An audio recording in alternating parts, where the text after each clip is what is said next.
Chapter 2. Days had passed since Adrian last crossed Victor's threshold, long enough for them both to pretend the lesson had never scarred them. He and Lucian had dissolved into the city's veins, jazz dens alive with brassy sweat and velvet drapes pulled aside on haze-choked stages, the night's pulse rattling something loose in their chests. The moment that scent struck, metallic, thick, disturbingly off, everything came to a dead stop. Not human. Immortal. They followed it. The alley constricted around them like a clenched throat. Moss-damp bricks glistened underfoot, and wisps of Spanish moss drooped from fire escapes above, shivering though no breeze stirred.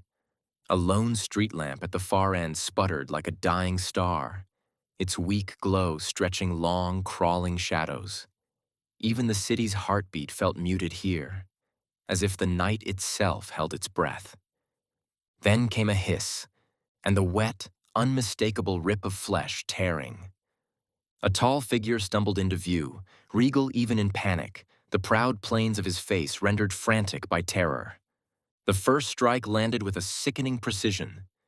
His head jerked back, mouth opened in a silent scream before a hoarse cry shredded the air. The killer moved with a speed and grace beyond any mortal's. No wasted motion, only the blade's arc glinting as it sliced for the vampire's throat. Steel met flesh.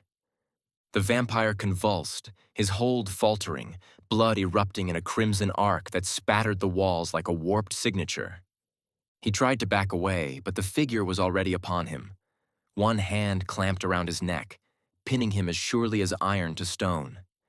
The knife plunged deeper, through tendon, through dwindling resistance, until it struck bone. In the dying vampire's eyes passed something colder than fear. Recognition.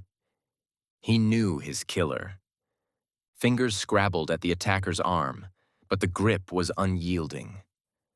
The body was already going limp.